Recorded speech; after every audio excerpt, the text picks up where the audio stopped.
Parkour is defined as a training discipline whose practitioners aim to get from one point to another without the aid of assistive equipment in the fastest and most efficient way possible. Various games over the years have taken inspiration from this challenging sport in a multitude of ways, but much like in real life, video games have used parkour mostly as an extension to the player's basic moveset.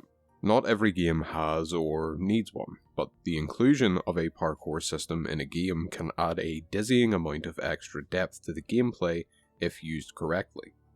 While the definition of parkour gets even broader in the context of a video game, there are still a number of simple rules we can follow to fully realize this system in our own game, and create a movement system that makes full use of our game's world. Today, we'll discuss the often overlooked parkour system and how we might go about designing our own. Welcome to Game Mechanics Explored.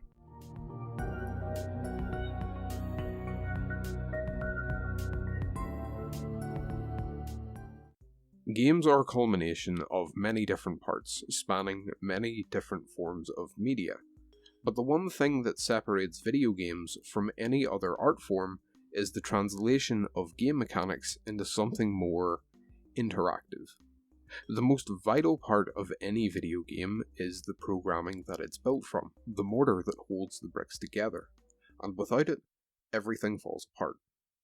However, programming is arguably the hardest part of game design, and not just because it's a relatively complex skill to have. It won't matter how good we are at programming if our approach to designing game mechanics is flawed. All the coding skills in the world can't save bad design, so we need to have a game plan. Today, I want to design a game mechanic. Here's how I'm going to approach designing this mechanic. The first thing to note is that for fairly standard and well-known mechanics like this, chances are we're going to have an absolute goldmine of reference material in other games. I'm designing a parkour system because I think they're fun. I think it'll be a good fit for my project, and I've enjoyed games that feature this mechanic. So, the first step is to look at the games that do this system the best, and figure out what makes it good for that game, and decide if those are the elements that I want to carry over to my project. When we've taken a look at our chosen reference game, and picked the parts of the mechanic that we want to carry over, we can then go over it with a fine-tooth comb and try and see how we can use our programming knowledge to recreate it. We basically want to take a game mechanic that we like from another game and reverse engineer it. For somebody like me, who's not a professional programmer or game designer or anything really, using other games as a reference is the best thing we have at the moment. When I bring up parkour systems in video games, there's probably one series that is immediately brought to mind, and that would be Assassin's Creed. It's probably the most well-known example of a parkour system, if not a video game in general. And while it's certainly a good example, we won't be looking at it just yet. Not only do I think that Assassin's Creed is pretty bog standard as far as this system goes, it has also been surpassed by another series that is far better for discussion. A series that predates Assassin's Creed entirely and was made by the same developer. I'm talking, of course, about Prince of Persia, specifically Sands of Time. This is the game that we will be taking our main lesson from today. How do we make a good parkour system? Prince of Persia Sands of Time is centered completely around its parkour system. You cannot complete the game without using it to its fullest extent. You use it for getting around, solving puzzles, and even combat sometimes. So the system itself is integral to the game. But the real secret to the quality of the system is the simple fact that it just feels good to play. Any movement system lives and dies on its overall responsiveness and fluidity.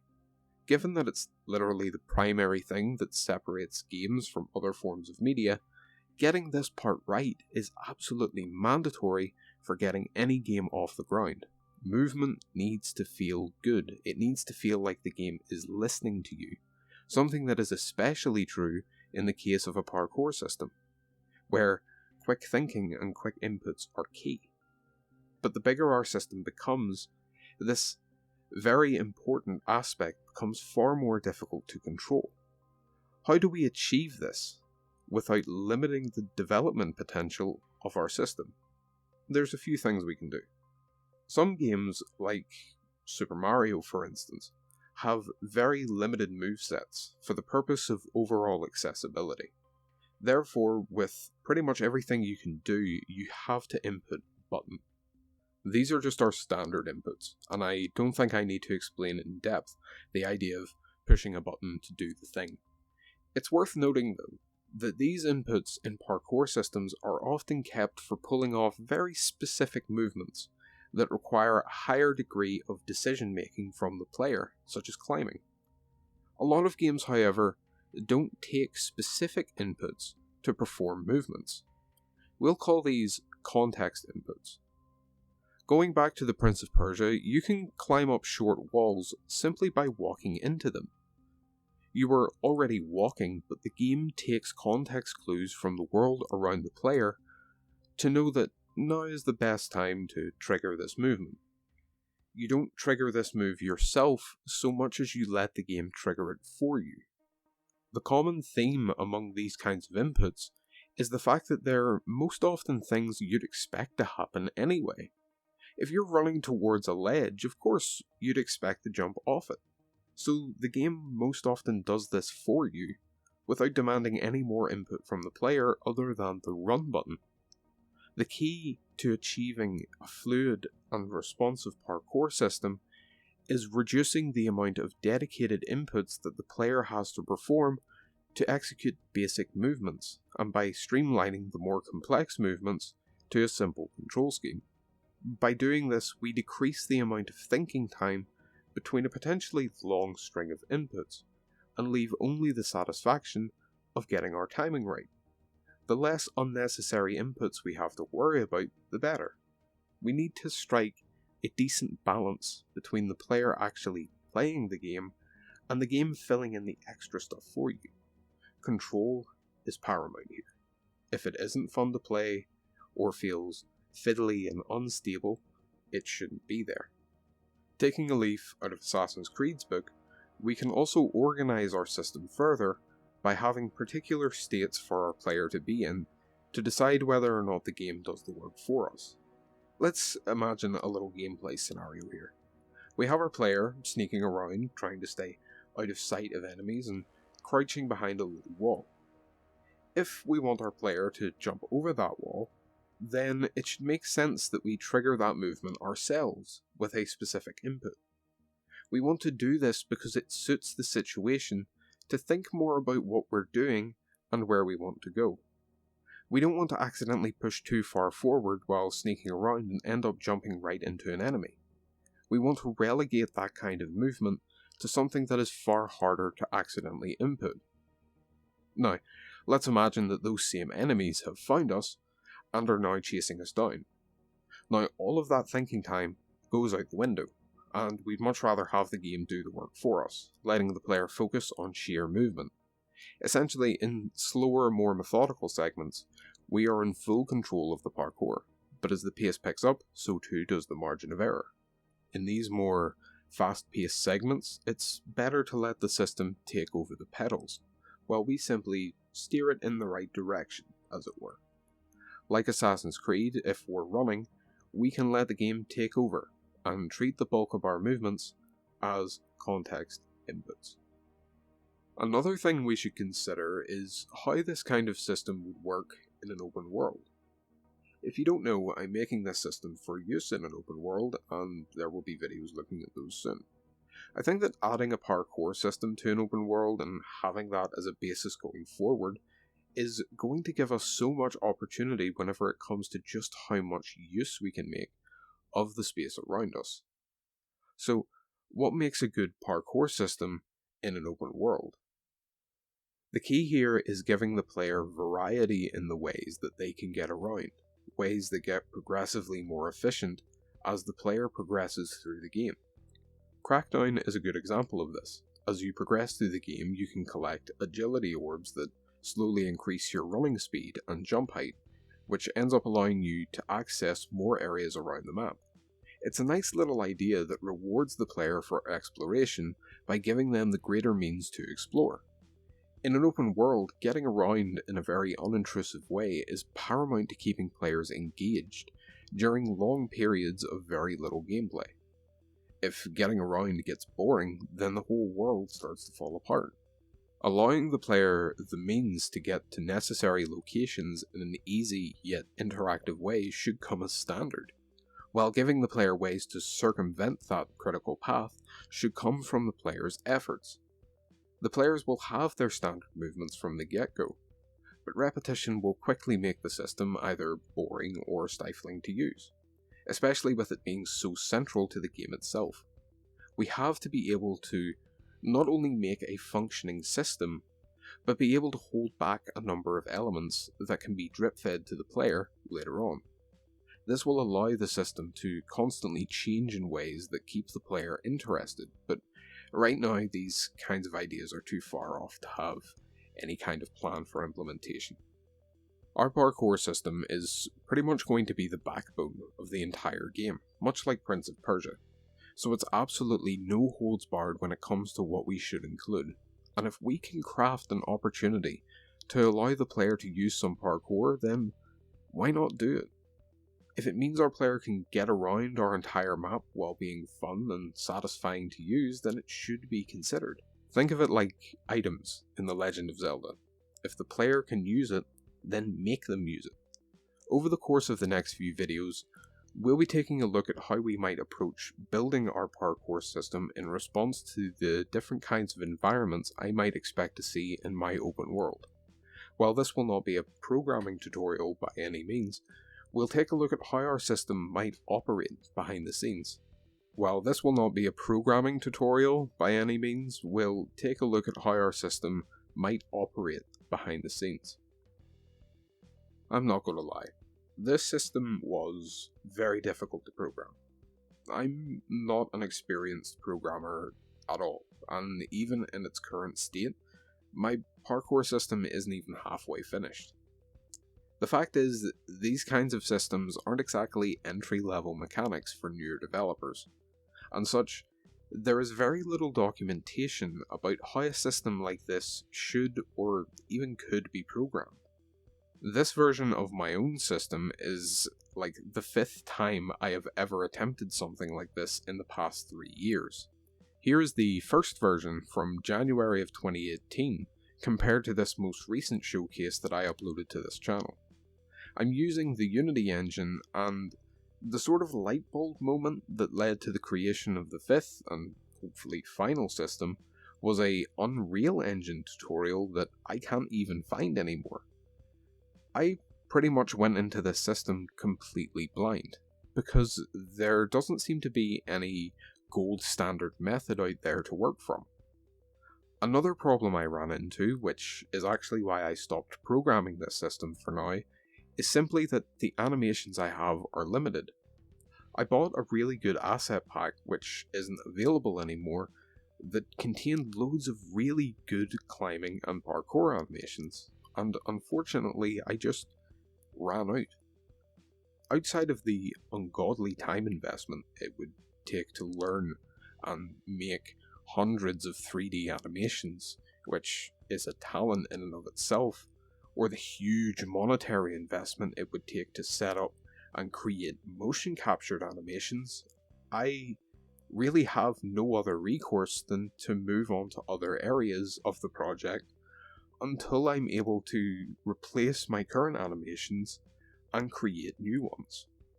That's actually why I wanted to make YouTube videos about my project. This is the kind of content that got me into programming. In fact, some of the code that I still use today was from this video series by Sebastian Lag. I just love watching this kind of stuff. Another reason is that now that I'm putting this system on the shelf somewhat, I wanted some documentation of my process, so that I don't come back to my code after a year only for it to make no sense anymore. If I can make both enjoyable content for you and functional content for me, then why not? My parkour system as it stands now is the sum of about 6 months of work, and pretty much resembles any other system you'd find in a regular game. It's a strong basis for sure, but it's still very much a work in progress. another reason why this isn't going to be a tutorial.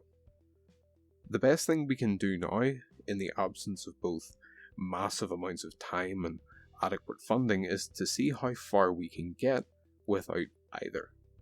In these videos, we'll take a game mechanic that I'm making, explore other games that use the same mechanic, find the best design practices, do a little tinkering to make it suit our own project, then go about developing it as much as we can. The last point I want to make before we finish this video is the types of environments I might expect to make in my own open world. Over the course of the next 3 videos, we'll explore each of these environment types and how we'll program our parkour system to get around them. I'm doing this so that my system can best be tailored to my own game. The closer my testing environment resembles the final design, the better suited my system will be. The first type is what I'll call the field map.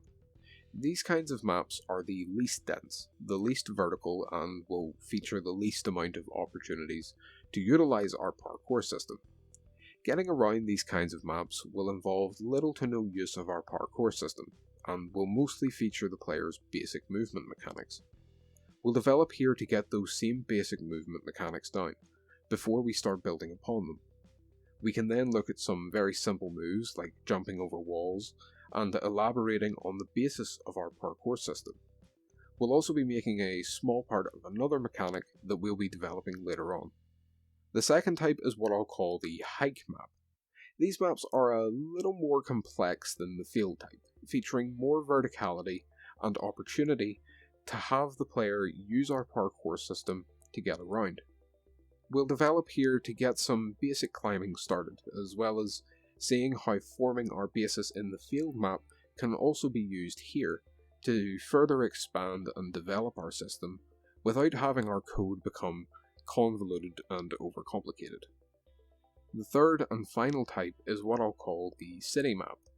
These maps will be the most dense, the most complex maps that our player will encounter. They'll feature the most opportunities for the player to use the parkour system to its absolute fullest. It'll allow us to complete all of the basics for our system and build more on top of it. We'll explore even further how important our basis was to developing this system and how we can go about adding additional movements that allow the player to get around in more ways than one. It should be noted that while I called all of these maps, there's no definitive size that they have to meet or any clear boundary between them. We can just mix and match as we please. For example, we can have a field map that has a hike map set piece within it, or we can have a city map and a small field map inside.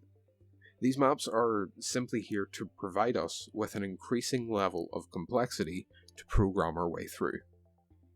As I said before, this system was difficult to make. I'm not a professional programmer or a professional game designer, and most of this system is simply my best attempt to match my creative vision as closely as I possibly can while making something that's vaguely efficient. In a lot of these videos, I wish to highlight just how important it is to take a closer look at the games that we play to understand how they do what they do, and how they get it right so that we can get it right. Planning is also integral to ensuring that everything can go as smoothly as possible, and as long as we know what we want from a particular mechanic, we'll at least have something to design it around. This is actually my first attempt at this system, where I put in the necessary time and research, and I feel like the results have really paid off, and I want to take you guys through that process. So join me next time, when we'll begin constructing the basis of our parkour system and tackle the field map. Thank you for watching.